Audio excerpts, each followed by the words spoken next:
Welcome to the Stillness Broadcast. Tonight we step into spaces where the ordinary becomes unrecognizable, where the familiar transforms into something that watches back. Before we begin, I'd love to know, where are you listening from right now? What time is it where you are? Drop it in the comments. There's something profound about knowing we're all scattered across different corners of the world, yet somehow gathered here together in the dark. If you enjoy what you hear tonight, I hope you'll consider subscribing. But for now, let's begin. Story 1. The museum closed at 5, but Margot Ashford rarely left before 8. At 27, she'd been the night archivist at the Kelton Museum of Natural History for just over a year, long enough to know which floorboards creaked in the mammal wing, which exhibits the security lights failed to reach, which rooms held the particular silence that felt less like absence and more like held breath. Tonight, she was cataloging a recent acquisition in the basement archives, a collection of taxidermied birds from an estate sale in Vermont. The donor had been a man named Howard Prewitt, an amateur naturalist who died at 93, leaving behind a house full of preserved specimens and meticulous journals documenting their capture and preparation. The basement smelled of formaldehyde and old paper, since Margot had grown to find comforting in their predictability. She worked at a long table under fluorescent lights that buzzed at a frequency just barely audible, unpacking the birds one by one from their newspaper cocoons.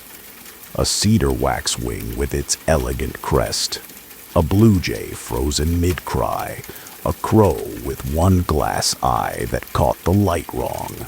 Each bird came with a small tag tied to its leg, Prewitt's handwriting noting the date and location of capture. Margot logged the information in the database, her fingers moving across the keyboard with practiced efficiency.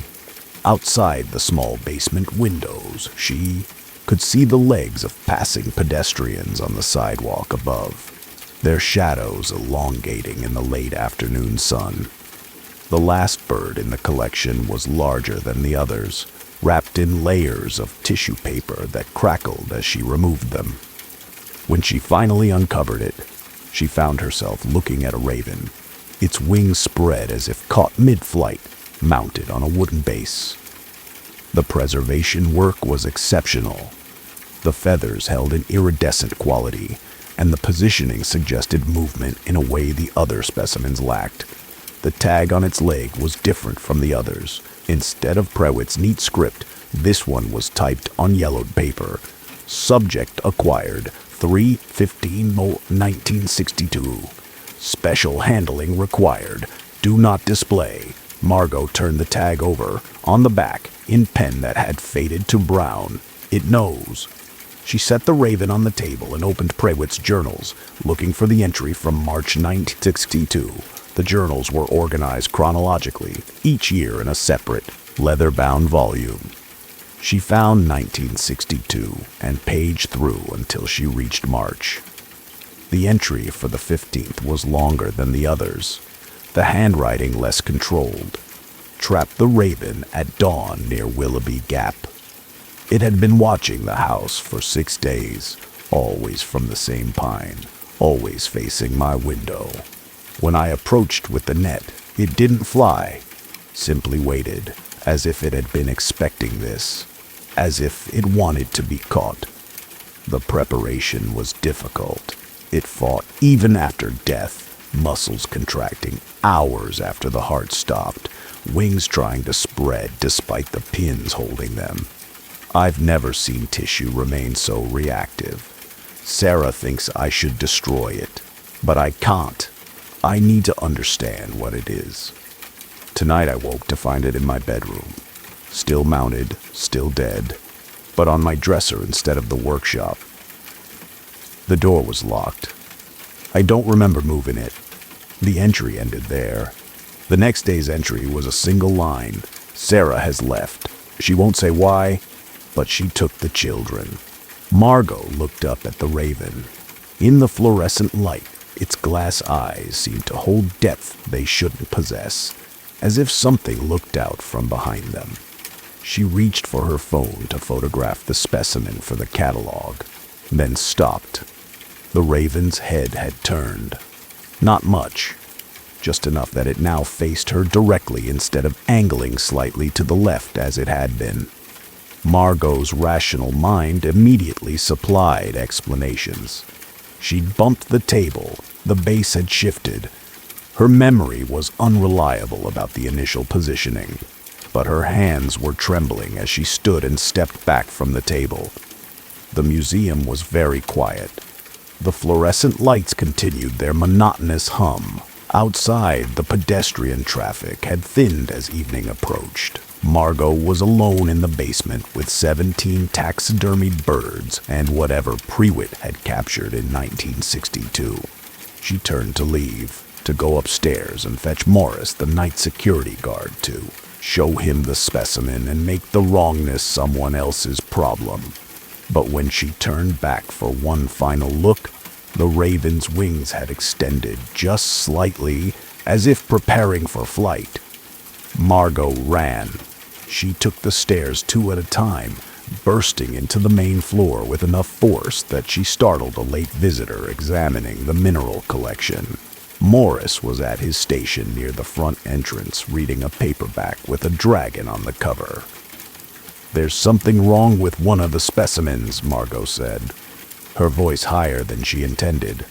"In the basement, it's moving." Morris looked up with the patient expression of a man who'd worked night security for 15 years. "Moving how?" "Its head turned, then its wings. I know how this sounds, but I think it's alive." "Alive?" Morris set down his book. "The taxidermied bird is alive." "I know it's impossible." Margot heard the desperation in her voice.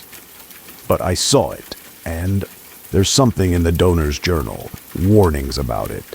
He said it knows." "Knows what?" Margot realized she didn't have an answer. Morris stood, adjusting his belt with its heavy flashlight and radio. "Let's take a look." They descended the stairs together, Morris's flashlight creating a second source of light that made the shadows jump and fragment. Margot's heart hammered against her ribs. She tried to prepare herself for what they'd find. The raven in its original position, Morris's skeptical expression, her own embarrassment at having panicked over nothing. The basement was exactly as she'd left it. The birds on the table, Prewitt's journals open, her notebook with its half-finished catalog entries. The raven stood on its wooden base. Wings spread, head angled away from them, exactly as it had been when she first unwrapped it. "This one?" Morris approached the table, shining his flashlight on the specimen. "Yes, but it's different now. It was facing the other direction." Morris examined the raven from multiple angles, even going so far as to gently touch one wing. The feathers shifted under his finger, responding to pressure the way dead things should. "Oh, looks pretty standard to me," he said. "Beautiful work, though. Must have been done by a real professional." His name was Howard Prewitt. He died last month. This was in his personal collection. Margot picked up the journal showing Morris the March 15th entry. "He says it moved for him, too." Morris read the entry, his expression never changing. When he finished, he closed the journal carefully. "Margot, you've been down here alone for how long?" 3 hours, maybe 4. Working with dead animals in a basement while the sun goes down. That'd make anyone jumpy." His tone was gentle, patronizing. "These old buildings make all kinds of sounds. Easy to imagine movement where there isn't any. I didn't imagine it. I'm not saying you're lying. I'm saying your eyes can play tricks in certain conditions.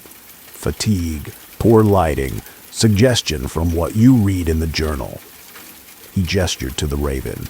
"This bird has been dead for 60 years. Whatever Prewitt thought he saw, it was in his head. Grief can do strange things. You said his wife left right after he caught it." Margot wanted to argue, but found she couldn't assemble the words. Morris was offering her a rational explanation, a way to dismiss what she'd seen and return to normal operations. Part of her desperately wanted to accept it. "Why don't you call it a night?" Morris said. "Finish the cataloging tomorrow in daylight. I'll lock up down here." She should have left then. Should have gathered her things and walked out of the museum and never thought about Howard Prewitt or his raven again. Instead, she heard herself say, "I need to finish. The collection has to be processed by Friday for the acquisitions meeting." Morris shrugged. "Your choice. Radio me if you need anything." After he left, Margot stood in the humming silence and looked at the raven. It stared past her shoulder with its glass eyes, perfectly still, perfectly dead. She turned back to her work. She finished cataloging the other birds, creating entries for each specimen, photographing them from multiple angles. She saved the raven for last, approaching it with a clinical detachment she didn't feel. Up close, she could see the individual barbs of each feather, the delicate work that had gone into positioning them. Prewitt had been an artist. The tag with its warning seemed absurd in the fluorescent light. "Special handling required. Do not display. It knows." Mad ravings of a lonely man whose wife had left him, who'd spent his final decades alone with his preserved collection, talking to things that couldn't answer back. Margot photographed the raven from the front, both sides, above, through the camera lens. It looked different somehow, flatter, more obviously artificial. Just taxidermy, just glass eyes and wire and decades-old flesh preserved through chemistry. She was reviewing the photos when she heard the sound. It came from the other end of the basement, from the archives where the oldest specimens were stored in rows of metal shelving. A rustling, like wings through paper, followed by a soft thump. Margot's finger hovered over Morris's number on her radio. The sound came again, definitely movement, definitely something falling or being knocked over. She grabbed her flashlight and walked toward the archives. Her footsteps too loud in the concrete space. The archives were organized by acquisition date, the oldest specimens in the back. Her flashlight beam swept across rows of boxes and bottles, preserved things floating in amber fluid, bones arranged in anatomical precision. Everything was in order. Then she saw them. The other birds, the cedar waxwing, the blue jay, all 16 specimens she'd already cataloged, were arranged in a circle in the aisle between shelving units. Not scattered as if they'd fallen, arranged, facing inward. Margot's breath caught in her throat. She'd left those birds on the table. She'd photographed them there less than 20 minutes ago. There was no way they could have moved to this location without someone carrying them, positioning them with deliberate care. "Morris." Her voice came out as a whisper. She tried again, louder. "Morris, are you down here?" No response. The radio at her belt crackled with static but carried no voice. The birds stood in their perfect circle, and in the center of that circle was a blank space just large enough for one more specimen. The raven. They were waiting for the raven. Margot backed away slowly, her flashlight beam shaking across the arranged birds. When she reached the main work area, she saw that the table was empty. The raven and its wooden base were gone. A sound behind her made her spin. The raven sat on the bottom step of the staircase, wings still spread, head now fully turned to face her directly. In the uncertain light, its eyes looked wet, organic, as if it had grown them, fresh just for this moment. Margot lunged for the stairs, but the raven was faster. It rose from its base. Impossibly wrongly, dead things don't move, and launched itself at her face. She felt the wire inside its body scraping her cheek, smelled the ancient formaldehyde and something underneath it, something that had been rotting for 60 years but never finished dying. She screamed and fell backward, hitting her head on the concrete with enough force to make light spark behind her eyes. The raven landed on her chest, talons that shouldn't be able to grip finding purchase in her shirt. It was heavier than it should be, as if it had gained mass in death, as if whatever animated it had weight and density beyond the physical. Through the pain and terror, Margot saw its beak open.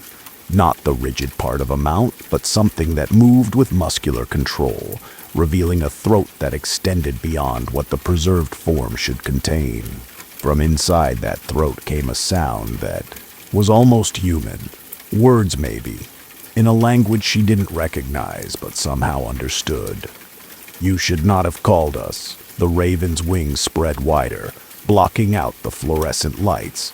Margot felt her own arms moving without her permission, felt her body responding to commands that didn't come from her brain. She stood, though she didn't want to stand, walked, though she didn't want to walk.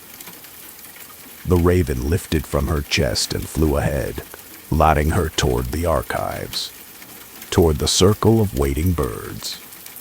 Margot tried to scream for Morris, but her throat wouldn't produce sound. Her legs carried her forward with mechanical precision, and some distant part of her consciousness understood what was happening.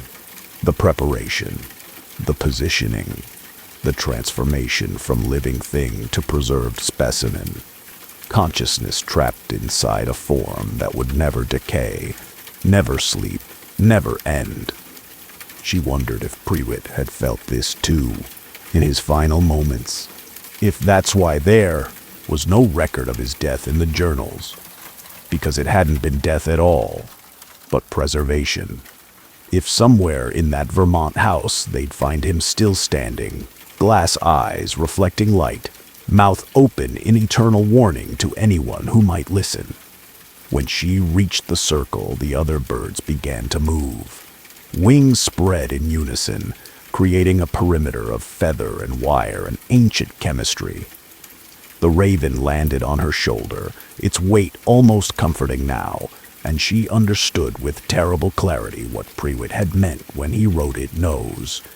It knew what she feared most, not death. That would be merciful. It knew she feared being forgotten, feared leaving no mark, feared that her careful cataloging and preservation of the natural world's beauty was ultimately meaningless against the tide of time and decay. And it was offering her an alternative. Permanent existence, perfect preservation, eternity as a specimen in a collection that would never be complete, never be cataloged, never be understood by anyone who hadn't already joined it. Morris found her the next morning, standing in the circle of birds, eyes open, breathing slow. He called her name 3 times before she blinked. When she turned to face him, her movements were too smooth, too precise, as if she'd forgotten how human joints worked, and was approximating the motion from memory. "You stayed all night?" Morris said, his voice carrying concern mixed with irritation. "I did my rounds at midnight and didn't see you down here." Margot tried to speak but found the words difficult to form, as if her tongue had stiffened overnight. When they finally came, her voice sounded wrong to her own ears. Higher pitched, more bird-like. "I'm finished with the cataloging," she said. Morris looked at the circle of birds, at Margot standing among them, at the way her hands were positioned at her sides with fingers slightly curved. ready to grip things that weren't there. His expression changed, moving through confusion toward something like recognition, then quickly away from it. "Good," he said. "Good. You should go home. Get some rest." Margot nodded and walked past him toward the stairs. Her movements felt practiced now, as if she'd been rehearsing them for much longer than a single night. Behind her, she heard Morris examining the birds. Heard him pick up one of the specimens and set it down. Heard the small sound of surprise when his hands touched something that should have been cold but wasn't. She climbed the stairs, walked through the museum's main floor past the mineral collection and the skeleton of the prehistoric horse, past the dioramas showing wildlife in careful recreations of their natural habitats. Everything looked different now, not wrong exactly, but artificial, as if she could see the seams where the real world had been replaced with representation. Outside, the morning sun hurt her eyes, not in the way bright light normally hurts after hours in dim spaces, but in a fundamental way, as if her eyes had been made for different spectrum, for the controlled illumination of museums and archives where things were preserved against the chaos of life. Margot walked home, and with each step she felt more solidly herself. Felt the strange dissociation of the night before fading into something she could almost dismiss. By the time she reached her apartment, she'd convinced herself that she'd fallen asleep in the archives, that the experience had been some kind of exhaustion-induced hallucination brought on by Prewitt's suggestive journal entries and her own overactive imagination. She showered, changed clothes, made coffee. The routine was grounding. She was Margot Ashford, night archivist, 27 years old, alive and human and fine. The Raven was waiting in her kitchen when she emerged from the shower. It sat on her table, wings folded now, head cocked to one side.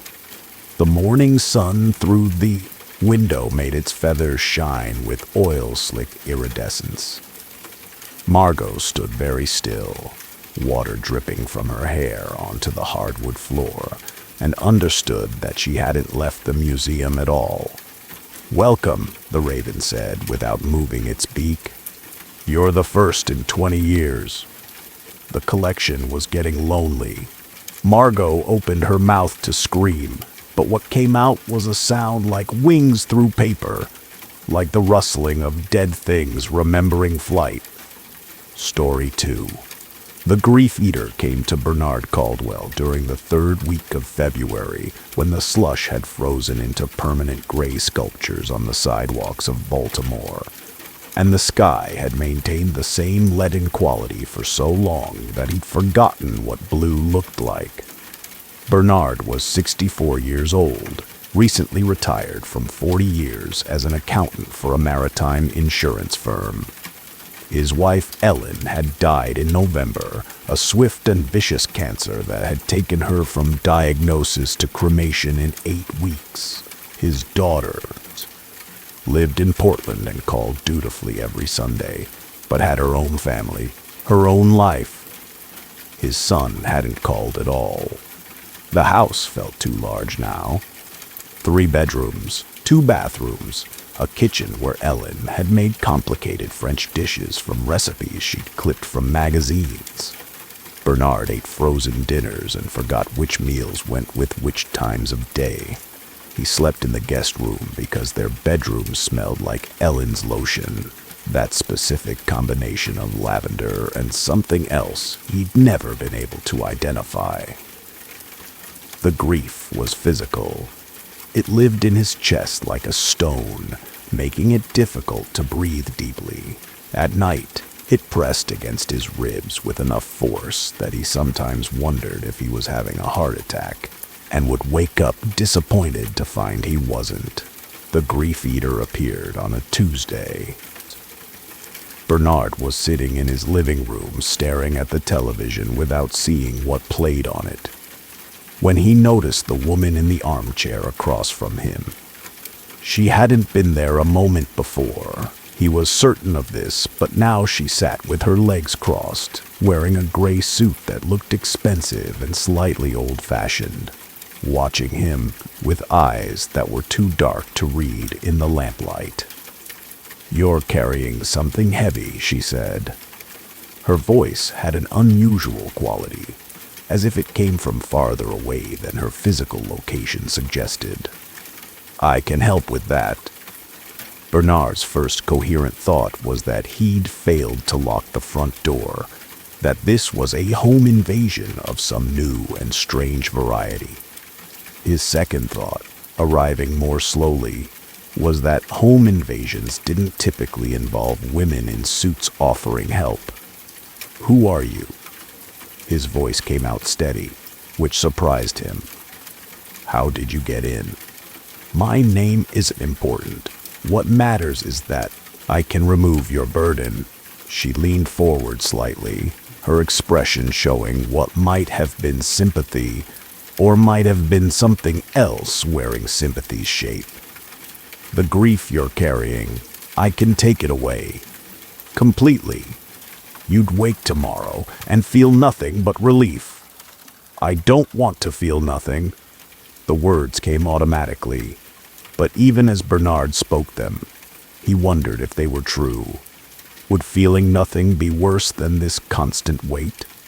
Would the absence of Ellen's memory be preferable to remembering her and aching? "Not nothing," the woman corrected. "You'd still have the memories. Her face, her voice, the years you spent together. You simply wouldn't hurt anymore when you thought of them. They'd be facts rather than wounds." Bernard looked at her more carefully. She was difficult to age, anywhere from 40 to 60, with features that seemed to shift slightly when he tried to focus on them, as if his eyes couldn't quite hold her in place. "This is a dream," he said, though he didn't feel asleep. "Grief-induced hallucination. I should probably see a therapist." "You should," the woman agreed, "but therapy takes time, requires work, offers no guarantees. What I'm offering is immediate and permanent." She reached into her jacket and withdrew something Bernard couldn't quite see. A shadow, perhaps, or the impression of an object without the object itself. "All you have to do is accept it." "Accept what?" "My service. Say yes, and I'll consume what's hurting you. By morning, you'll be free." Bernard should have stood up, should have demanded she leave, should have called the police or his daughter or someone. Instead, he found himself considering the offer. What would it be like to think of Ellen and feel only pleasant nostalgia? To sleep through the night without waking to the fresh realization that she was gone? To exist in the world without this constant stone in his chest? "What's the cost?" he asked, because in his experience, nothing was truly free. The woman smiled, and her teeth were slightly too white in the dim light. "Cost? There's no payment required. Consider it a gift. The world has enough suffering. I simply help reduce it where I can. Nobody does anything for free. Perhaps I find satisfaction in the work." She stood, and Bernard noticed for the first time that her shadow fell in the wrong direction, angling away from the lamp instead of toward it. "Think about it. I'll be here tomorrow night, and the night after, until you're ready to accept." She walked toward the front door, and Bernard watched her go with a strange sense of loss. After she left, he sat in the silent house and felt the grief press against his ribs and wondered if he'd imagined the entire encounter. The woman returned the next night, exactly as promised. This time she sat on the sofa, occupying the spot Ellen had preferred, the cushion that still held a slight depression from 40 years of her weight. "Have you decided?" the woman asked. "I don't understand what you are," Bernard said. "How you got in, what you really want. What I am isn't relevant. What I offer is simple. freedom from the pain that's consuming you. She gestured around the room at the accumulated evidence of Bernard's deterioration. The dishes stacked on the coffee table, the mail unopened for weeks, the calendar still showing November. This isn't living. This is existing in proximity to a wound that won't heal. Grief isn't supposed to heal quickly. Ellen died 3 months ago. And in 3 more months, you'll still feel this way. In 3 years, the weight will have grown rather than diminished. I've seen it before. The woman's voice carried certainty. Some people never recover. They carry their dead like anchors, drowning slowly in memory. Bernard looked at his hands, at the wedding ring he still wore, at the age spots that had appeared over the past decade. He was 64 years old. How much time did he have left? Did he want to spend it like this, heavy with loss? If I say yes, he asked slowly, what happens exactly? You sleep, I work. By morning, the grief is gone, consumed, translated into something else entirely. You wake feeling lighter than you have in months. And the memories of Ellen, intact.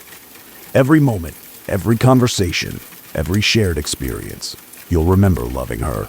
You simply won't hurt from having lost her.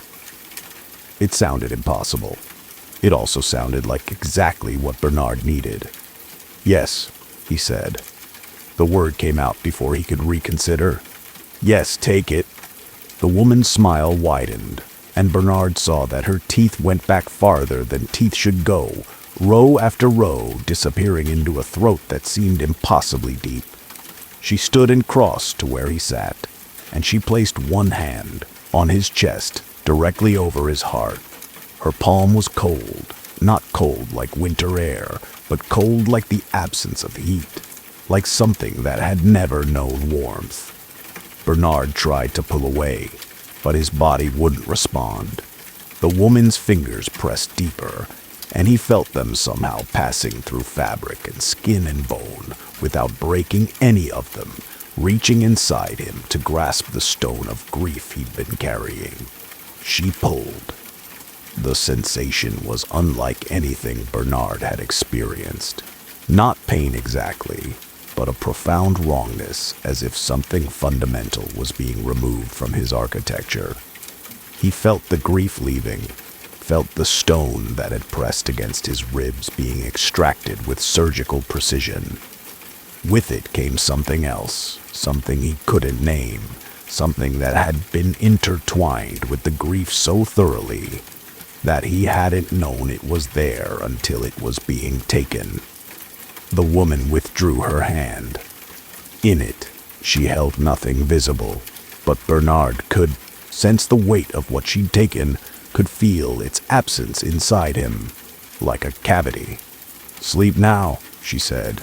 Tomorrow you'll be free. Bernard's eyes closed without his permission. He fell into darkness so complete it felt like erasure. He woke to morning light coming through windows he didn't remember opening. The house was very quiet. He sat up, testing the feeling in his chest, and found it exactly as the woman had promised. Empty. Not painful empty, but light empty, as if a tumor had been removed. Bernard stood and walked through the house with new eyes. The dishes on the coffee table looked merely untidy rather than overwhelming. The calendar showing November was just a calendar, easily fixed. He opened the bedroom door and smelled Ellen's lotion and felt nothing but mild interest, the way you might smell a stranger's perfume in an elevator. He looked at her photograph on the dresser. Ellen at 40, smiling at the camera during their vacation in Maine, and saw an attractive woman he'd once known. The image carried no weight, sparked no longing, created no ache in his chest. Bernard tested this new state throughout the morning. He reviewed their wedding photos and felt mild nostalgia, the way you might feel looking at pictures from someone else's wedding. He listened to a voicemail Ellen had left him months before her diagnosis. Her voice reminding him to pick up milk, and registered only that it was a voice belonging to someone no longer alive. The grief was gone, completely, just as the woman had promised. Bernard made breakfast, real breakfast, eggs and toast rather than whatever frozen dinner he could microwave first. He showered, shaved, put on clean clothes. He opened the accumulated mail and organized it into piles. Bills to pay, catalogs to recycle, condolence cards from people he barely remembered knowing. He should have felt relieved. He should have felt grateful for this unexpected gift, this impossible removal of his burden. Instead, he felt nothing. The realization came slowly. The grief had been removed, yes, but so had something else. The capacity to feel anything with depth or meaning. He could identify emotions abstractly, could recognize that certain things should make him sad or happy or angry. But the feelings themselves had no substance. They were labels applied to a blank interior. Bernard called his daughter that evening, breaking their Sunday schedule. "Dad?" Maeve sounded surprised. "Is everything okay?" "Everything's fine." He tested the words, found them accurate. "I wanted to let you know I'm doing better." "Better how?" "The grief. It's not weighing on me anymore. I'm able to function again." A pause. "That's wonderful, Dad. Have you been seeing someone? A therapist?" "Something like that." He looked around the living room, at the armchair where the woman had sat, and saw it was empty. "I feel much lighter. I'm so glad." Another pause, longer this time. "You sound different." "Different how?" "I don't know. Calmer maybe, or—" Maeve trailed off, as if searching for a word that wouldn't come. "Never mind. I'm just happy you're feeling better." After they hung up, Bernard sat in the silent house and recognized that Maeve had been right. He did sound different. He sounded like someone who'd been hollowed out, scraped clean, left with nothing but the mechanical operation of a body going through familiar motions. The woman returned that night. "You're unsatisfied," she observed, settling into her usual armchair. "This surprises me. Most people are grateful." "You took more than the grief," Bernard said flatly. "You took everything." "I took what was connected to the grief. Pain and joy are more intertwined than people realize. They use the same neural pathways, respond to the same neurotransmitters. Remove one thoroughly enough, and you inevitably diminish the other." Bernard stared at her. "You knew this would happen." "Of course. I'm very good at my work." The woman crossed her legs, the motion somehow wrong in a way Bernard couldn't articulate. "You asked for relief from suffering. I provided it. That some collateral flattening occurred is simply the nature of the service. I want it back. That's not possible. What I consume can't be returned. It's been digested, incorporated, transformed into something else. Then what am I supposed to do?" Bernard heard the lack of emotion in his own voice, the strange flatness. "Live like this, empty. Many people live quite contentedly in states similar to yours. No highs, no lows, just the pleasant mediocrity of existence without extremes." The woman leaned forward. "Besides, you have options. I can remove other things if you'd like. Memories that bore you, relationships that feel burdensome, the sense of time passing. I'm quite versatile." "Why would I want that?"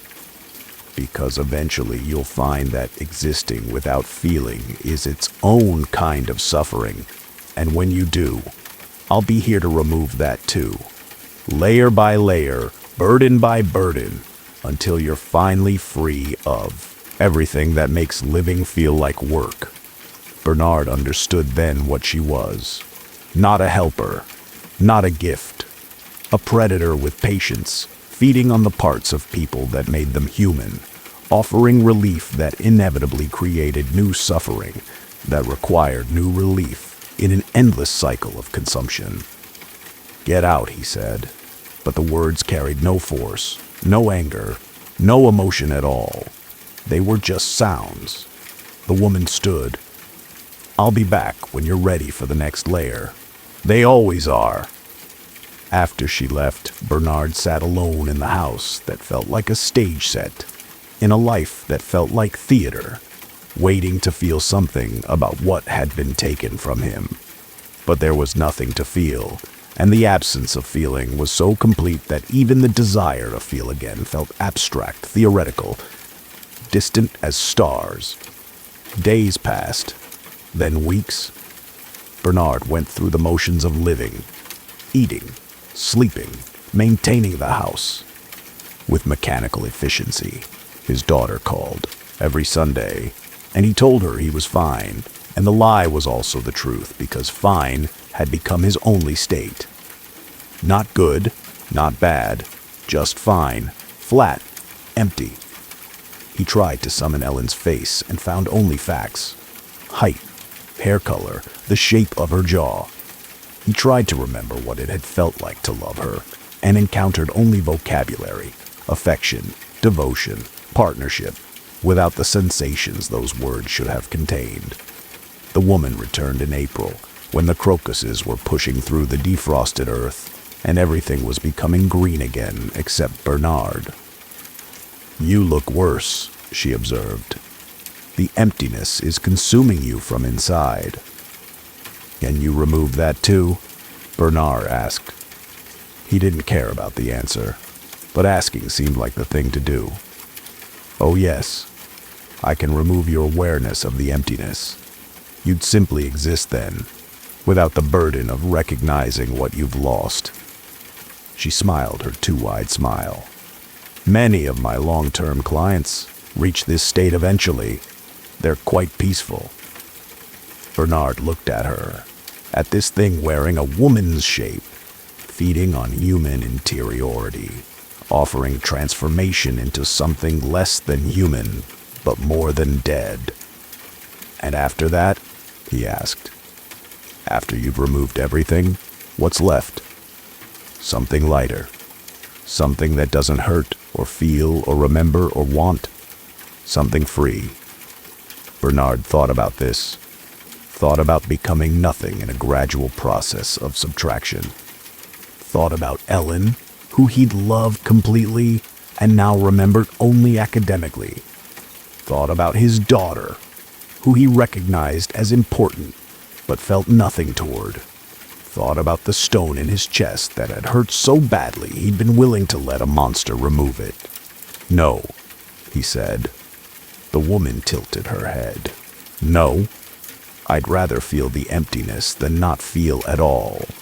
I'd rather remember that I loved Ellen, even if I can't feel that love anymore. I'd rather exist like this, broken, than become whatever you'd make me." For the first time, the woman's expression showed something other than patient interest. Disappointment, maybe, or hunger unfulfilled. "That's your choice," she said. "But I'll be here when you change your mind. They always do, eventually. The emptiness becomes too much to bear, and they beg me to remove their awareness of it. It's how the process completes itself." She stood and walked toward the door, then paused. "One more thing, Bernard. The grief I removed, it's still feeding me, will be feeding me for years. Every night, I consume a little more of what you used to feel for her. By the time I'm finished, I'll have eaten 40 years of love so thoroughly that the universe will have no record of it except in your hollow memory." Then she was gone, and Bernard sat in the house that had belonged to him and Ellen, and he felt nothing, and the absence of feeling was a different kind of grief, one that couldn't be removed because it had already been taken. He understood now that he would live like this, empty, aware of the emptiness, unable to fill it. For whatever years remained, the woman would return, offering release, and he would refuse, because refusing was the only thing he had left that proved he'd once been human enough to love someone, human enough to grieve, human enough to recognize that some kinds of pain were worth carrying. Bernard Caldwell, 64 years old, sat alone in his living room and felt nothing and knew he was finally, truly free. Story 3. Clarice Dunn discovered the door in her apartment on the 8th night of March, during a week when the spring thaw had turned Portland into a city of running water and revealed debris. She was 33 years old, a sound technician who worked mostly in post-production for independent films, and she had lived in the converted warehouse loft for 6 months. The building had been a textile factory in the 1920s. She knew this from the historical plaque outside, and the developers had maintained the industrial aesthetic. Exposed brick, visible ductwork, vast windows that let in the kind of light photographers loved and renters learned to hate in summer. The apartment had good bones, her mother had said during the video tour, a phrase that had seemed meaningless until Clarice actually lived here and understood that good bones meant functional but strange, architectural decisions made by people who prioritized appearance over livability. The door appeared between the kitchen and bathroom, in a stretch of exposed brick wall where no door had existed that morning. Clarice noticed it while carrying her dinner to the couch, a bowl of soup that nearly sloshed onto the hardwood when she stopped abruptly. The door was wooden, painted black, with brass hardware that looked antique, substantial.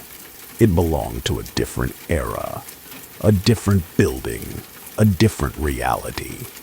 She set down the soup with trembling hands and approached the door slowly, the way you might approach a wild animal that had somehow gotten into your hole. Up close, she could see details, age cracks in the paint, a small dent near the bottom left corner, a keyhole without a key. The door handle was brass and shaped like a lion's head. Clarice reached for it, then stopped. Her hand hovered inches from the metal, and she found she couldn't make herself close the distance. Some instinct older than language told her that touching the door would mean crossing a threshold she couldn't uncross. She pulled out her phone and called her landlord, a man named Derek who'd shown her the apartment and explained the building's quirks, the pipes that sang on cold mornings, the way the heat came up through vintage radiators that sometimes made sounds like moaning, the occasional smell from the paint factory next door. The call went to voicemail. "Derek, it's Clarice in 4B. There's a door in my apartment, a door that wasn't here this morning. Please call me back." She ended the call and stared at the message, recognizing how insane it sounded. Doors didn't appear. Buildings had fixed architecture.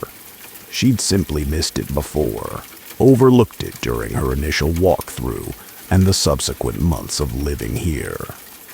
Except she knew every inch of this loft, knew where the afternoon light hit the brick wall, knew the water stain that looked like a bird, knew that this stretch of wall had been unbroken, solid, continuous. Clarice walked around the door, examining it from every angle. From the side, it was flat against the brick. No depth, no frame extending into the wall, as if the door were purely decorative, a facade without function. But the handle looked real. The keyhole looked real. The paint chips were real chips, not trompe-l'oeil suggestion. She pressed her ear against the door and listened. At first she heard nothing.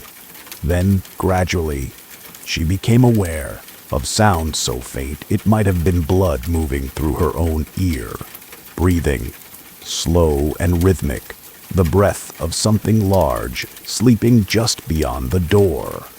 Clarice jerked back, her heart hammering. The soup sat forgotten on the kitchen counter, growing cold. She spent the rest of the evening pretending the door didn't exist.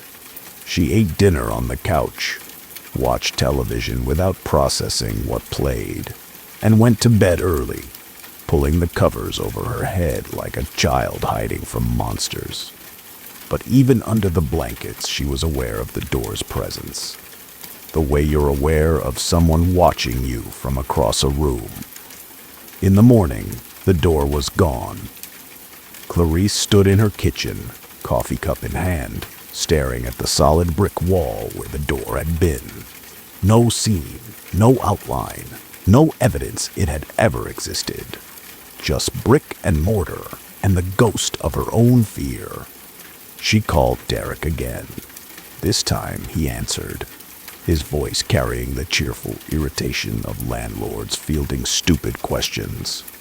"About the door," Clarice began. "What door?" "The one I called about last night. The black door with brass hardware." Derek was quiet for a moment. "Clarice, I listened to your message. I figured you were drunk or something. There's no door there. The loft is open plan except for the bathroom. I know, but there was a door.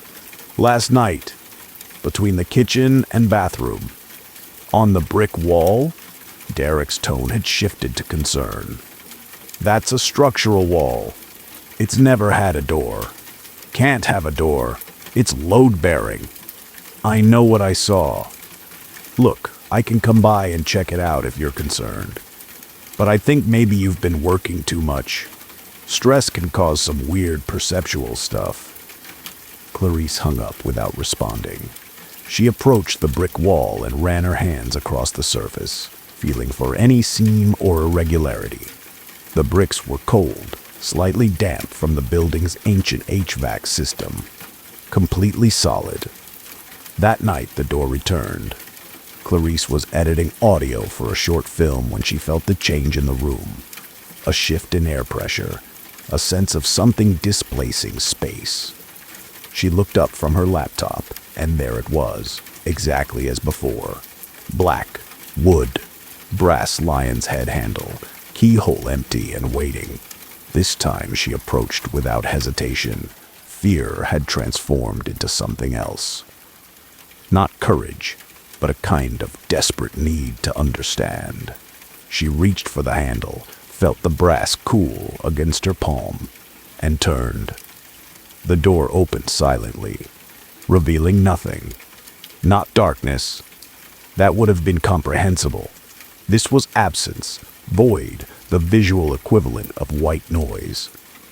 Clarice stared into it and felt her eyes trying to focus on features that weren't there, shapes that refused to cohere into anything recognizable. She stepped back, and as she did, something stepped forward. It emerged from the nothing beyond the door with the careful movements of someone entering an unfamiliar space. Humanoid in shape, 2 arms, 2 legs, a head with features, but wrong in proportion and execution. Too tall, joints bending at angles that suggested additional articulation, skin that looked like fabric pulled too tight over a frame that didn't quite fit. The thing that wasn't human stood in her apartment, and Clarice watched it with a strange calm that felt external to her body, as if her fear had grown so large it could no longer fit inside her nervous system, and had spilled out into the room. "You opened it," the thing said. Its voice came from several directions at once, not echoed but multiplied, as if multiple versions of it were speaking with slight temporal displacement. Clarice tried to respond, but found she'd forgotten how to make her mouth form words. "Most don't open it," the thing continued. It moved into her kitchen with careful steps, examining her possessions the way an anthropologist might examine artifacts. They see the door and ignore it. Let it fade. Safer that way. What are you? The words came out finally, thin and high. I'm what comes through when you invite it. The thing picked up her coffee mug, turning it over in hands that had too many fingers. I'm the possibility you created by acknowledging the door, by touching it, by opening it despite every instinct telling you not to. I don't understand. You don't need to understand. You only need to know that the door will keep appearing now, every night, until you decide to go through it. The thing set down the mug with exaggerated care. Or until you become something that can tolerate living beside a threshold you'll never cross. What's on the other side? Everything that isn't here. Every life you didn't choose. Every decision unmade, every path not taken. The thing moved closer, and Clarice could see now that its face wasn't a face at all, but a surface that her brain was interpreting as a face. Imposing features where none existed. Most people spend their whole lives wondering. You'll have the opportunity to see. And if I don't go through, then you'll live with the wondering. The door will appear every night, and you'll know that one step would answer every question you've ever had about what else you might have been. It moved toward the door. That's its own kind of torture. I've seen it drive people to fascinating places. The thing stepped back through the door into the nothing beyond, and the door closed softly. And Clarice stood alone in her apartment with her hands shaking and her coffee going cold. For 3 weeks, the door appeared every night at exactly 9:47 p.m. Clarice knew the time because she'd started watching for it, sitting on her couch with her laptop closed, waiting for the air pressure to shift. She didn't open the door again, didn't touch it, barely looked at it. She'd wake her laptop, put on headphones, and pretend to work while the door stood patiently against the brick wall. But she was always aware of it. The keyhole seemed to watch her, and through it, she sometimes thought she could hear sounds. Music she'd never heard, voices speaking, languages she didn't know, the rustle of her own life being lived differently in adjacent rooms. Her work suffered. She missed deadlines, delivered edits that the directors found technically perfect but emotionally flat, as if she'd removed all the human texture from the audio. Her friends commented that she seemed distant. Her mother asked if she was eating enough. Clarice told no one about the door. How could she? It appeared only for her, existed only in her perception. Derek would think she was having a breakdown. Her friends would suggest therapy. Her mother would worry. And perhaps she was having a breakdown. Perhaps the door was neurological, a seizure, a tumor, stress-induced psychosis. She made an appointment with a doctor, underwent an MRI, was told her brain appeared completely normal. Stress can manifest in unusual ways, the doctor said, echoing Derek. Have you considered talking to someone? Clarice started seeing a therapist, a woman named Dr. Brennan, who specialized in anxiety disorders. She described the door in careful terms, framing it as a recurring dream or intrusive thought rather than something she could touch. It sounds like your mind is creating a visual metaphor for choice anxiety, Dr. Brennan said. The door represents paths you didn't take, lives you didn't live. It's quite common, especially in your early 30s when people start recognizing that their options are narrowing.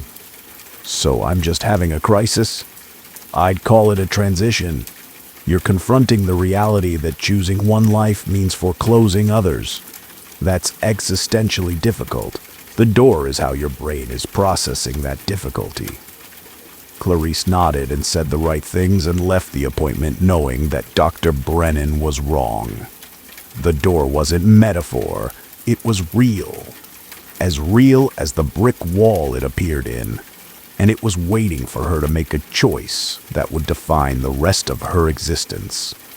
On the 31st night, Clarice opened the door again. She'd spent the day in a fog, editing audio that sounded progressively more wrong with each pass. By evening, she'd deleted hours of work and sat staring at her blank timeline with a kind of hollow despair.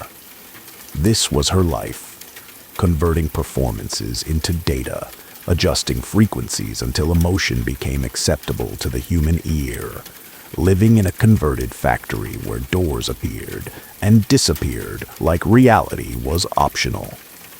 When the door manifested at 9:47, Clarice stood immediately. She crossed the loft, grabbed the brass lion's head handle, and pulled. The nothing beyond the door had changed. Now it held shapes, rooms, buildings, streets that looked familiar but rearranged. Clarice could see herself in those spaces, multiple versions living multiple lives. There, Clarice, who'd stayed with her college boyfriend and moved to Chicago. There, Clarice, who'd gone to medical school instead of sound engineering. There, Clarice, who'd said yes to the job in Los Angeles, who'd taken the teaching position, who'd never left her hometown. An infinite hallway of adjacent possibilities, and all she had to do was choose one and step through. Clarice put one foot over the threshold. The thing that had come through before appeared immediately, blocking her path. "You're sure? I need to see what else I could have been. You understand you can't return. The door only opens outward from this side. Once you're through, you're through." Clarice thought about this, thought about the life she'd built, small, quiet, shaped by 1,000 tiny choices that had seemed insignificant at the time. Thought about the person she'd become, and whether that person was worth keeping, or whether the versions beyond the door were somehow more real, more correct, more aligned with who she was supposed to be. "How do I choose?" she asked. "You walk until you find one that feels right. They're all you. They're all real. You simply pick which reality you want to inhabit." Clarice stepped fully through the door. The hallway extended infinitely in both directions, doors lining both walls, each one slightly ajar to reveal the life beyond. She walked slowly, looking into each room. There, Clarice married at 25, 2 kids, a house in the suburbs. The particular exhaustion of someone who'd chosen stability over uncertainty. She looked happy. She looked trapped. There, Clarice, who'd stayed with sound work but moved to New York, working on major productions, living in a tiny apartment, alone but professionally fulfilled. She looked successful. She looked lonely. There, Clarice, who'd left sound engineering entirely, who'd become a teacher, a nurse, a carpenter, a writer. So many Clarices making different choices, living different lives, and none of them seemed substantially better than the life she'd left. Clarice walked for what felt like hours, looking into infinite variations of her own existence, and slowly understood the truth. The door wasn't offering escape or improvement. It was offering proof that her life was one of infinite possibilities, all of them equally valid, all of them equally her. She stopped in front of a door that showed her life exactly as it had been. The loft in Portland, the sound work, the quiet existence that had felt so insufficient. Except in this room, Clarice was smiling. Not performing happiness, but genuinely content with the small space she occupied, the work she did, the person she'd become through accumulated choices. This version of herself looked up and saw Clarice watching. Their eyes met, and Clarice felt a jolt of recognition. That was who she could be if she stopped looking for something else and accepted what she had. She reached for that door's handle. It was locked. Clarice tried another door, then another, all of them locked. She ran down the hallway, testing every door, finding each one sealed against her entrance. The thing that wasn't human appeared at the hallway's end, its not quite face approximating sympathy. "I told you," it said. "The door only opens outward." "You tricked me." Clarice heard the panic in her voice. "You knew I couldn't get into any of these." "I didn't trick you. You chose to come through. You chose to see what else you might have been. This is the consequence. Eternal observation of all the lives you aren't living, all the choices you didn't make." The thing moved closer. "You'll walk this hallway forever, watching yourself exist in infinite variations, none of them accessible." Clarice sank to the floor. Around her, the doors continued to show her other lives, and she understood with terrible clarity that this was hell, not fire or punishment, but endless confrontation with possibility without the ability to choose any of it. "Please," she whispered, "let me go back." "There is no back. There's only forward, and forward is this hallway." The thing tilted its head. "But you won't be alone. Others have come through over the years.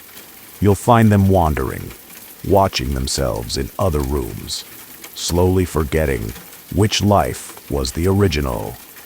The thing moved away, and Clarice was alone in the infinite hallway with its infinite doors. She stood slowly and began walking. What else could she do? Perhaps somewhere ahead she'd find a door that opened, a life that would accept her, a choice that would let her back into the world. But as she walked, she passed other people, men and women in various states of dishevelment, all of them staring through doors at lives they'd left behind. None of them acknowledged her. They were too absorbed in watching themselves exist elsewhere. Clarice Dunn walked the hallway between possibilities, and with each step, she forgot a little more about who she'd been before the door appeared.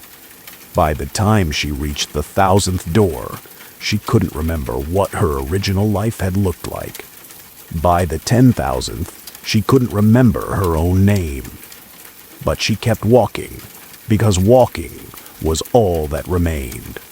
Walking and watching, and slowly becoming the nothing that lived between choices. The door in the Portland loft disappeared after Clarice went through it. The brick wall was solid again, unbroken, showing no evidence that a threshold had ever existed there. The new tenant moved in 6 weeks later and never noticed anything unusual. But sometimes, late at night, the sound of footsteps could be heard in the walls. Not footsteps exactly, more like someone pacing endlessly, searching for something they'd lost but could no longer name. Story 4. The perfume arrived in late July, when the heat in Valdosta had become less a weather condition and more a state of being, something you wore on your skin and breathed into your lungs and couldn't escape no matter how many showers you took. Esme Lockhart found the package on her doorstep when she came home from her shift at the community hospital where she worked as a nurse. The box was small, wrapped in brown paper, her name written in elegant script that looked almost calligraphic. No return address.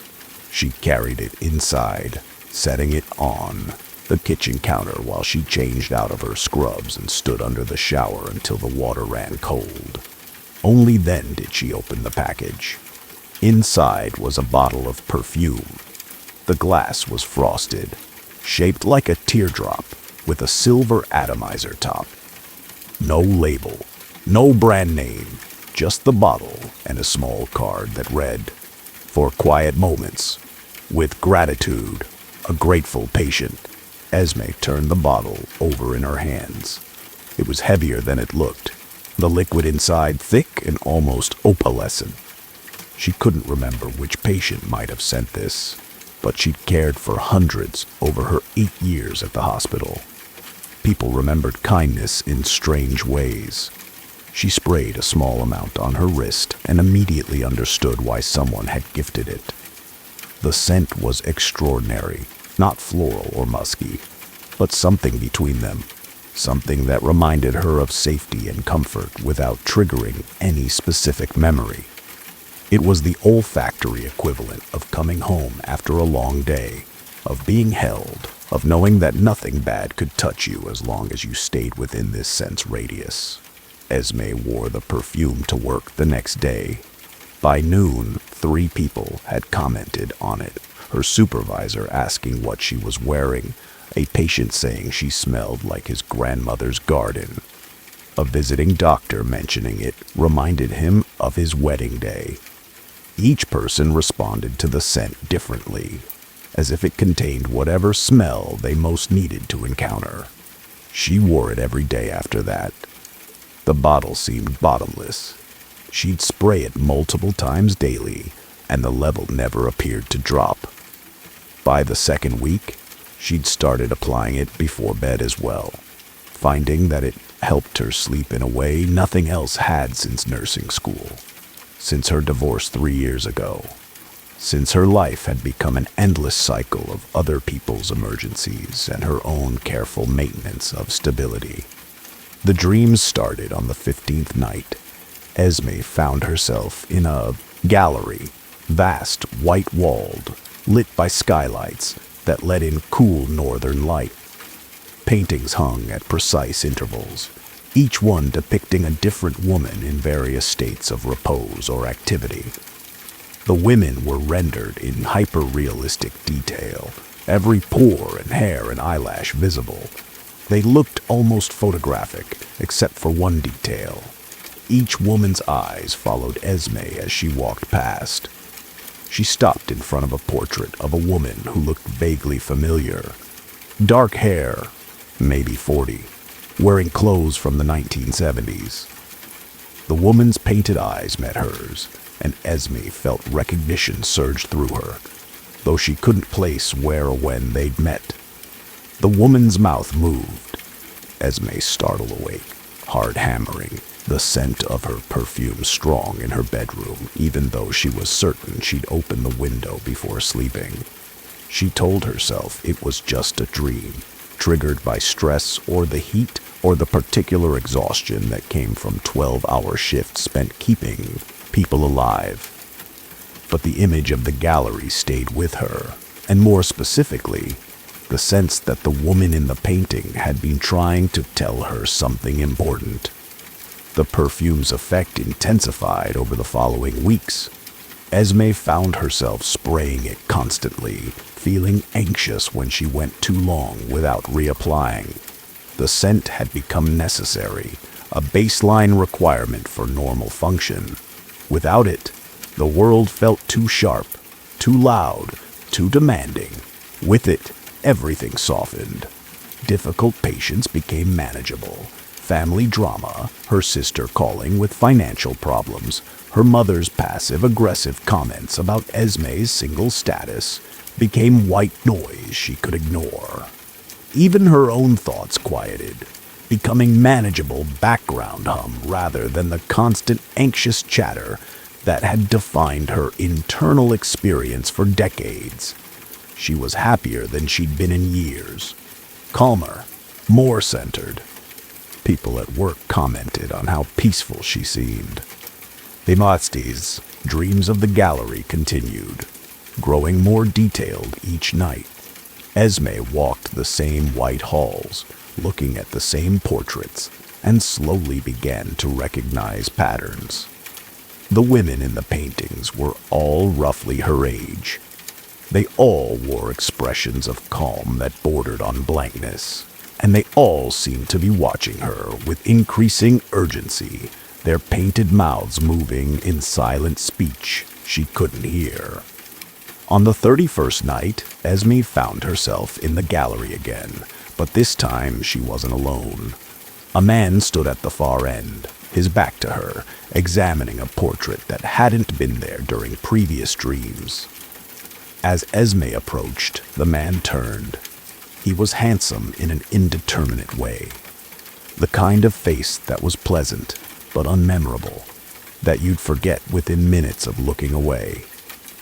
He wore a suit that suggested wealth without ostentation. "Beautiful, isn't it?" He gestured to the portrait he'd been examining. "This one just joined the collection last week."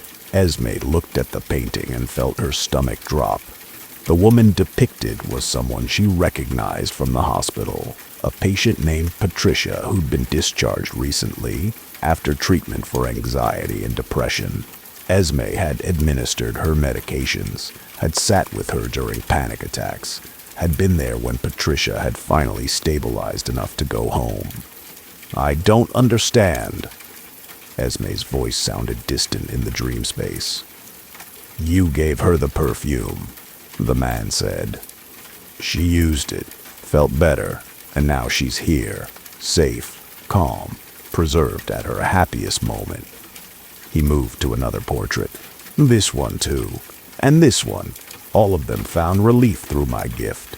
"Your gift?" Esme's hand moved instinctively to her wrist, where she'd applied perfume before bed. "You sent me the bottle. I send bottles to many people, those who are suffering, who need escape from their own minds. The perfume offers that escape, a gradual transition from the painful work of living to the peaceful stillness of being observed." He smiled. "You've felt it, haven't you? The way the world becomes softer, more distant. That's the beginning. Eventually, if you use it long enough, you'll simply step out of your life and into the frame." Esme looked at the portraits again, seeing them with new understanding. These weren't paintings. They were people, real women trapped in two-dimensional existence, experiencing nothing but the eternal moment the artist had chosen to preserve. "This is insane." Esme backed away from the portrait of Patricia. "This is just a dream. The perfume is just perfume." "Then throw it away when you wake," the man said reasonably. "Stop using it. Return to your anxiety and stress and the exhausting work of being Esme Lockhart." "I'm not forcing you. The perfume offers an option, that's all. Most people choose continuation over cessation, even when cessation would be infinitely more peaceful." "What happens to the real bodies? The physical people who become paintings?" "They're found eventually, usually in their homes, in their beds, looking peaceful. Heart failure, the doctors say. Sudden but painless. No one questions it. Why would they? Death happens, especially to people already struggling with anxiety and depression." Esme woke with tears on her face, and the smell of perfume so strong it made her gag. She stumbled to the bathroom and vomited, her hands shaking as they gripped the toilet bowl. In the harsh fluorescent light, she could see herself in the bathroom mirror, her face slightly softer than she remembered, her edges less defined, as if she were gradually losing resolution. The perfume bottle sat on the counter, mocking her with its elegant shape. She reached for it, intending to throw it in the trash, to flush the contents down the toilet, to destroy whatever this was before it completed its work. But her hand hesitated, because the truth was, she didn't want to stop, even knowing what the perfume was doing, understanding the cost, recognizing the trap. She didn't want to return to the exhausting work of being herself. The anxiety, the loneliness, the endless shifting at the hospital where she poured herself into other people's suffering and came home with nothing left for her own life. The perfume offered escape from all of that. Permanent relief. A kind of death that looked like peace. Esme stood in her bathroom at 3:17 a.m., holding the bottle, and felt herself at a crossroads. She could pour the contents out and face withdrawal, face the return of all the feelings she'd been medicating with this impossible substance. Or she could spray it one more time, accept the softening, allow herself to slip gradually into painted stillness. Her finger moved to the atomizer. One more spray, just one more, to take the edge off the fear. The perfume settled on her skin like mercy. The anxiety receded. The harsh bathroom light seemed to warm and soften. Esme looked at herself in the mirror and saw that she'd become slightly more beautiful. Her features idealized in the way portraits idealize their subjects. She looked peaceful, happy, like someone who'd finally found the relief they'd been seeking. That night, she didn't dream of the gallery. She simply slept without dreams, deep and still, and woke feeling more rested than she had in years. She called in sick to work, something she almost never did. Spent the day in her apartment spraying perfume every hour, feeling herself become less solid, less anchored to her life. By evening, she could see through her hands if she held them up to the light. On the third day, Esme stopped eating. Food seemed irrelevant, too crude for whatever she was becoming. She stood at her window, looking out at the Valdosta street with its struggling palms and too bright sun, and felt only mild interest in the world beyond her apartment. The man from her dream appeared in her living room on the fifth day. Not in a dream, he was simply there. Substantial and real, carrying a canvas and easel. "You're ready," he said, setting up his equipment with practiced efficiency. "The transition is nearly complete. Just a few more applications." Esme tried to speak, but found she'd lost the ability to form words. Her voice had become decorative, ornamental, a thing that existed only to complete the aesthetic of her being. "Don't fight it," the man said gently. "You chose this. Every time you sprayed the perfume knowing what it was doing, you were choosing stillness over struggle. There's no shame in that. The world breaks people constantly. I simply offer those willing to stop being broken." He positioned her by the window, adjusting her posture until it pleased him. The late afternoon light came through at an angle that made her skin glow. The perfume's scent surrounded them both. "Perfect," the man murmured, and began to paint. Esme felt herself transferring from flesh to canvas. It wasn't painful. Nothing hurt anymore. Hadn't hurt since she'd started using the perfume regularly. She simply became less three-dimensional, less temporally bound. Her thoughts slowed, then stopped. Her concerns dissolved. Her identity compressed into the single moment the man was capturing, a woman by a window, lit by late sun, at peace. By the time he finished, Esme Lockhart had ceased to exist as a person and became instead a painting, oil on canvas 24 by 36 inches, signed and dated in the lower right corner. Her body was found 3 days later when she failed to show up for work and her supervisor called for a wellness check. The paramedics found her in bed, eyes closed, expression peaceful. Heart failure, the doctor determined. Sudden but painless. She looked like she'd simply decided to stop. At the funeral, people remarked on how calm she'd seemed in her final weeks. How happy, how she'd finally found peace after so many years of quiet struggle. The painting was hung in the gallery that night, joining the collection. In her new state, Esme could see the other women, could sense their presences in adjacent frames. They weren't suffering. They simply existed in eternal stillness, preserved at their moment of greatest peace, freed from the exhausting work of continuing. New bottles of perfume were already being packaged, addressed to new recipients. The man worked efficiently, his handwriting elegant and precise. Each bottle contained the same promise: relief, peace, The gradual transformation from person to portrait, from living to perfect stillness.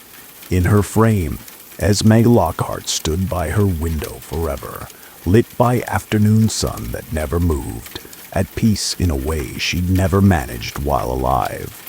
And if occasionally her painted eyes moved to track visitors in the gallery, if her mouth seemed to form words of warning, well, no one looked at paintings closely enough to notice anymore.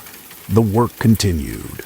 The gallery grew, and in apartments across the South, people opened packages they hadn't ordered, found bottles they didn't remember requesting, and thought, just for a moment, how nice it would be to feel nothing at all. Story 5. The Grief Support Group met on Thursday evenings in the basement of St. Catherine's Episcopal Church on Warren Street, in a room that smelled of old coffee and newer carpet. 7 people attended with any regularity, though the number fluctuated based on holidays and weather, and the particular depths of their individual despairs. Silas Thorne had been coming for 5 weeks, ever since his wife Rachel died in October. He was 41 years old, an etymologist at the State University, and he'd spent the first month after her death in a fugue state so complete that his colleagues had to remind him to eat, to sleep, to teach his scheduled classes. The support group had been his therapist's suggestion. "You need community," Dr. Brennan had said. "People who understand what you're going through." But sitting in the basement of St. Catherine's, listening to strangers describe their losses in careful euphemisms, passed on, went to sleep, lost their battle, Silas found no comfort.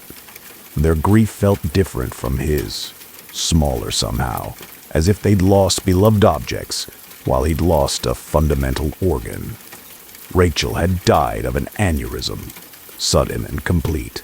She'd been making dinner, salmon with that dill sauce she'd perfected over years of experimentation, when her brain simply hemorrhaged.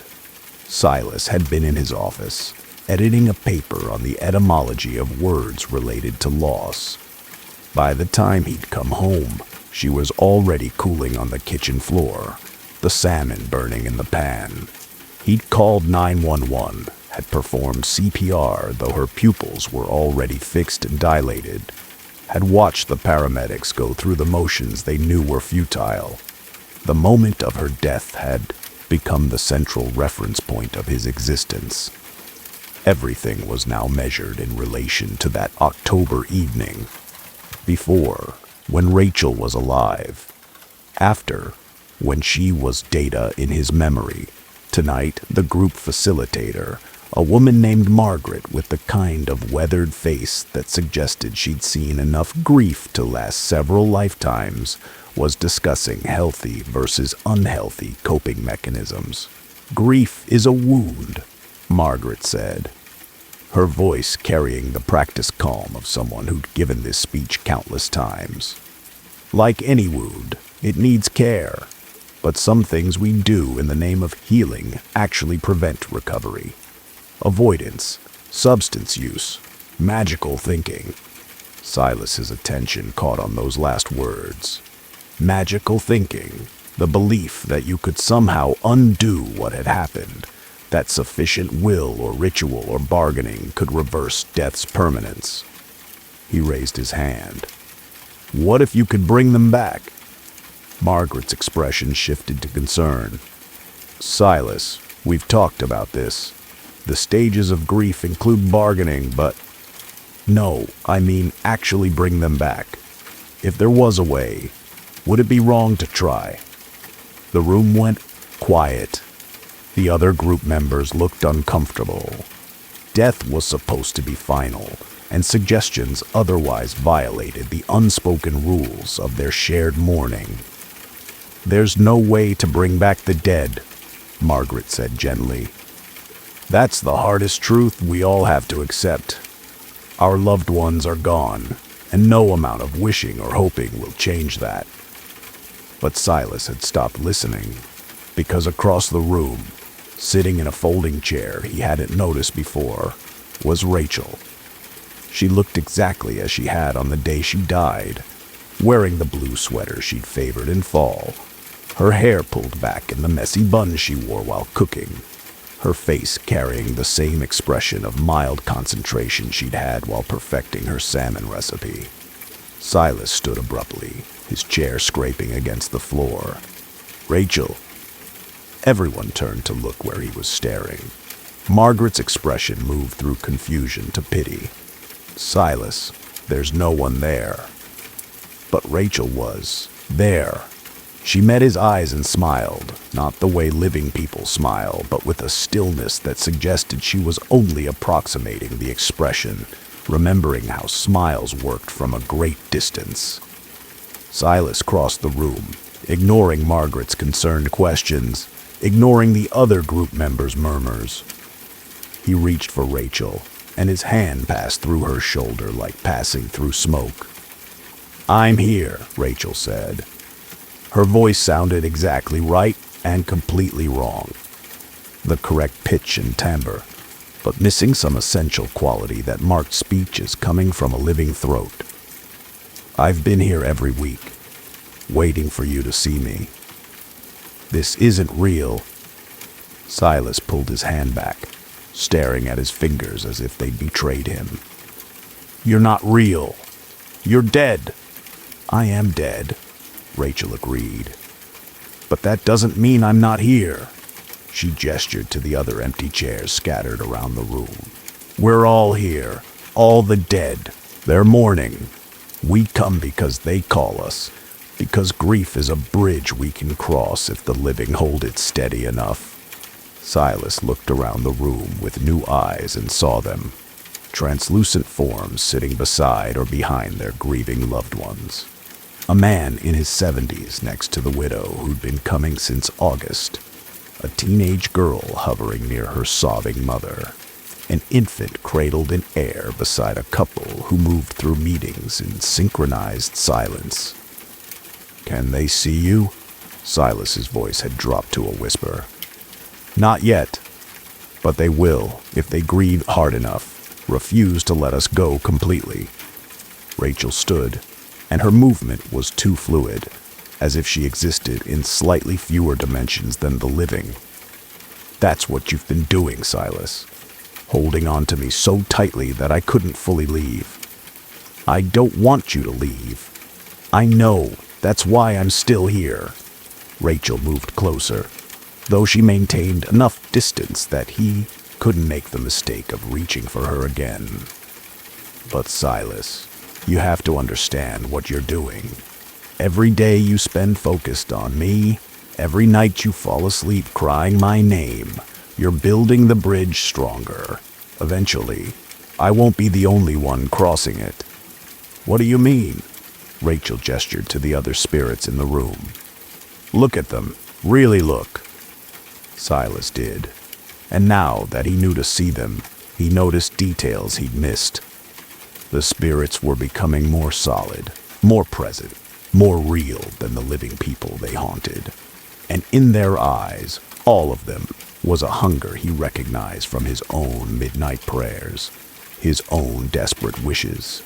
The hunger to return, not for a moment or a visit, but permanently.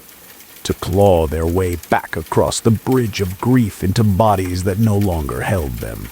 "The dead aren't meant to stay," Rachel said quietly. "We're supposed to dissolve, to disperse, to become nothing. Grief delays that, holds us in place, gives us form and function beyond our expiration.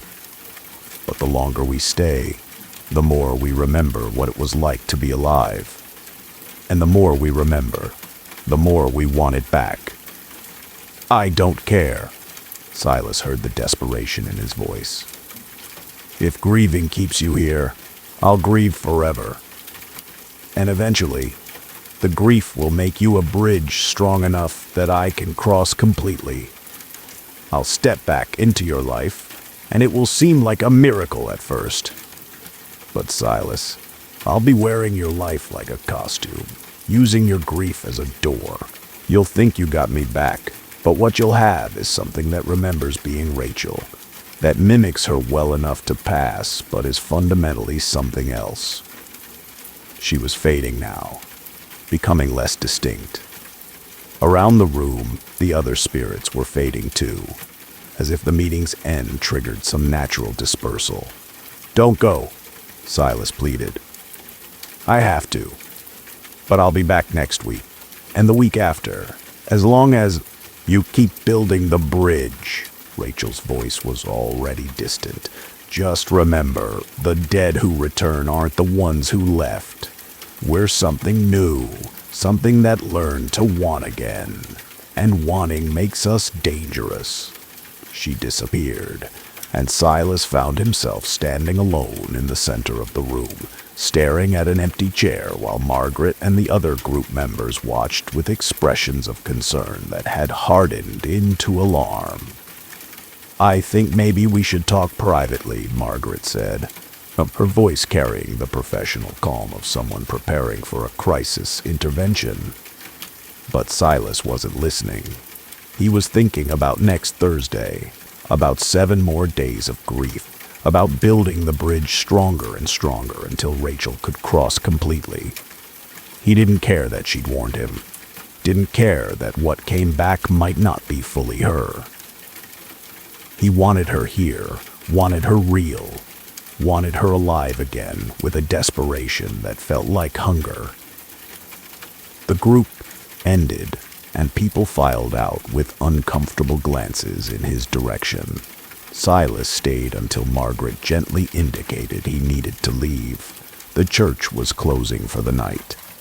He walked home through November streets, through air that smelled like wood smoke and winter, and felt Rachel walking beside him, invisible but present. Her ghost kept pace with him, and he talked to her, telling her about his day, about the etymology paper he was working on, about the small details of life that had seemed meaningless since she died. With each word, he felt her become more solid. By the time he reached his house, he could almost see her outline against the streetlight. That night, Silas dreams of the bridge Margaret had accidentally described. It stretched between the world of the living and whatever lay beyond, built from grief and memory and the desperate refusal to accept loss. Rachel stood at the far end, watching him work, and behind her, Silas could see others. All the dead the living refused to release, waiting for their own bridges to complete, their own doors to open. He woke at 3 a.m. to find Rachel sitting at the foot of his bed. She was more solid now, almost opaque. When she spoke, he could hear breathing behind the words. "It's working," she said. "Just a little more, and I'll be able to touch you again, kiss you. We'll have what we had before. Promise?" Silas reached for her, and this time his hand didn't pass completely through. He felt resistance, as if her form was gaining density. "I promise." Rachel smiled, and her teeth looked slightly wrong in the darkness. Too many of them, perhaps, or too sharp, or just organized in a way that suggested she'd forgotten the exact configuration and was approximating from memory. For 7 more days, Silas grieved with the intensity of a ritual. He visited the spot where Rachel had fallen, brought flowers to her grave, wore her favorite shirt, cooked her recipes. At night, he spoke to her, for hours, building the bridge higher and stronger with every word.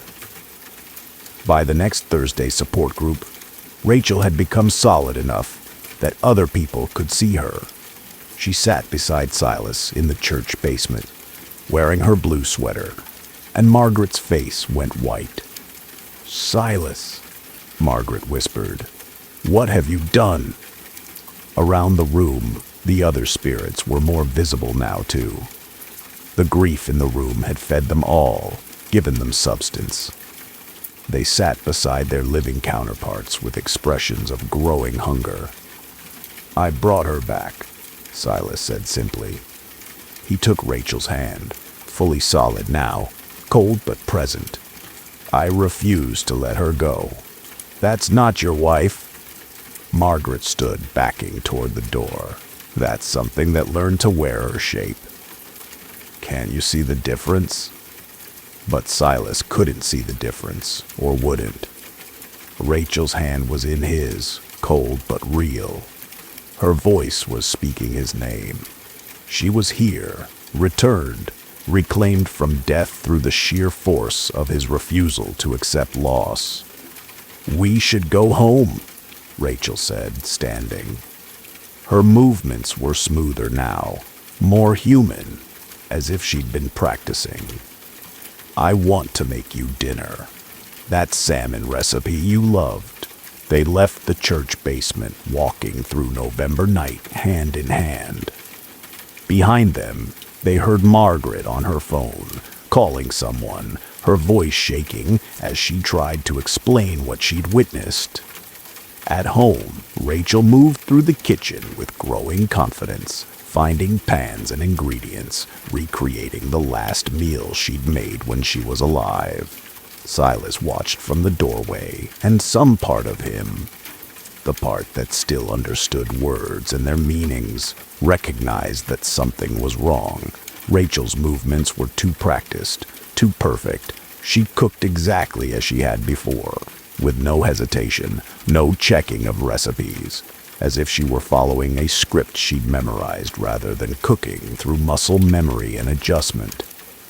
I'm so happy to be back, Rachel said as she worked.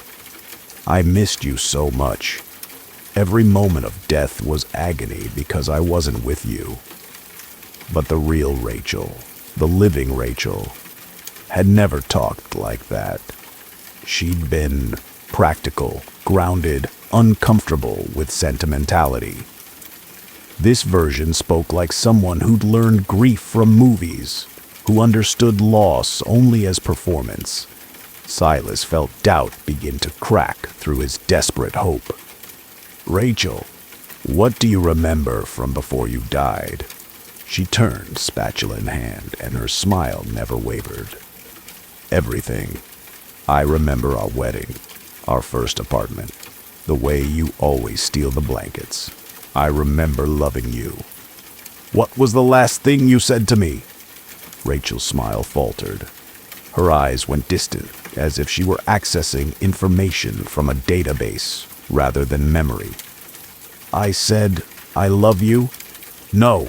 Silas's voice came out flat. You said, stop reading that depressing shit before dinner. Because I was working on my paper about lost words. That was the last thing you said. And you were annoyed, because I'd been grumpy all day. The thing wearing Rachel's face stood very still.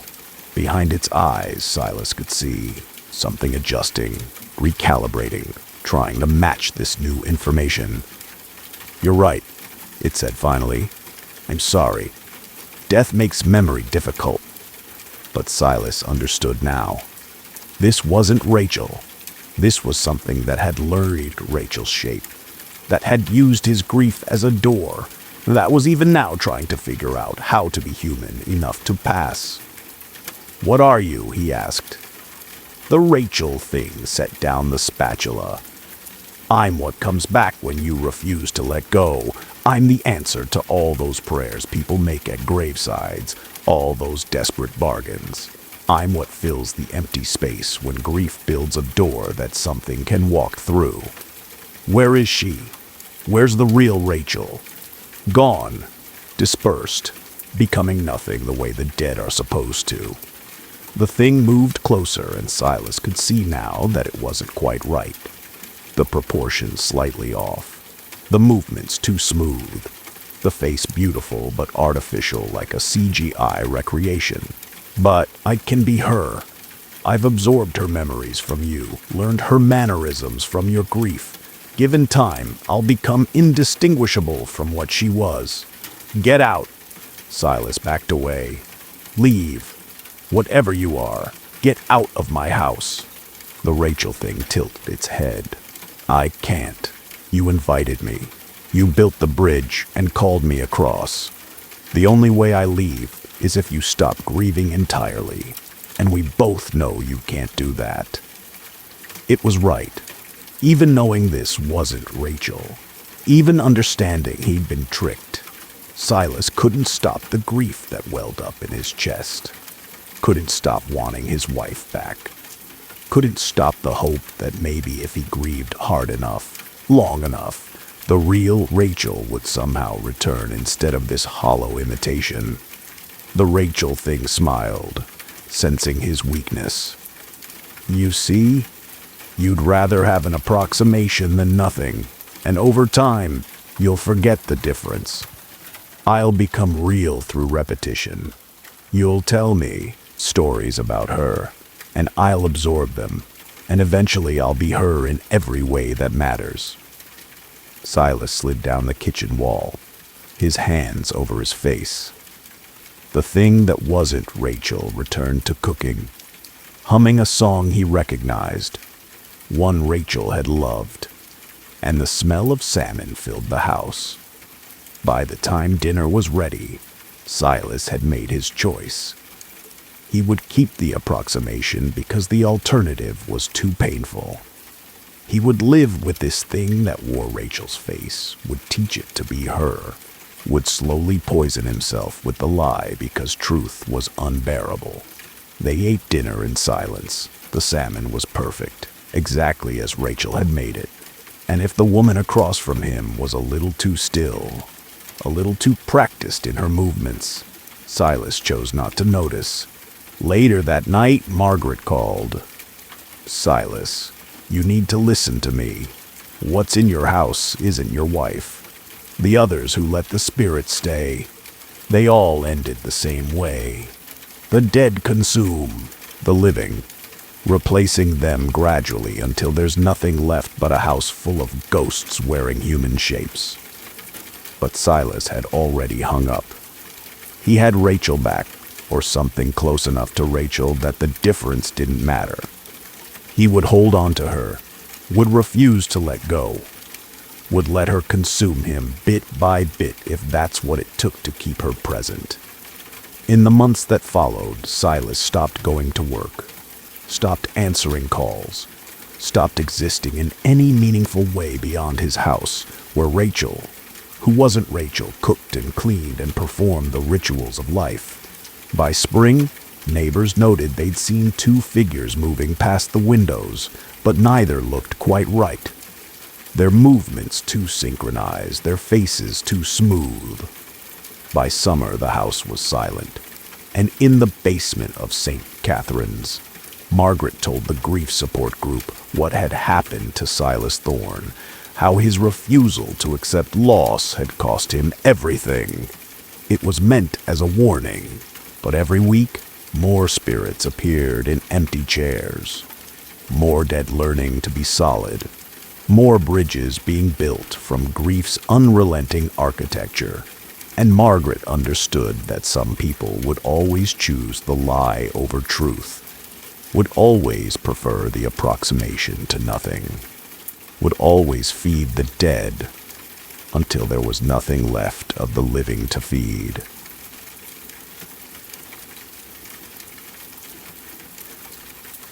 Thank you for spending these hours with me in the darkness. I hope tonight's stories have given you something to carry with you. A shiver, a question, perhaps a lingering unease about the spaces between what we know and what we fear.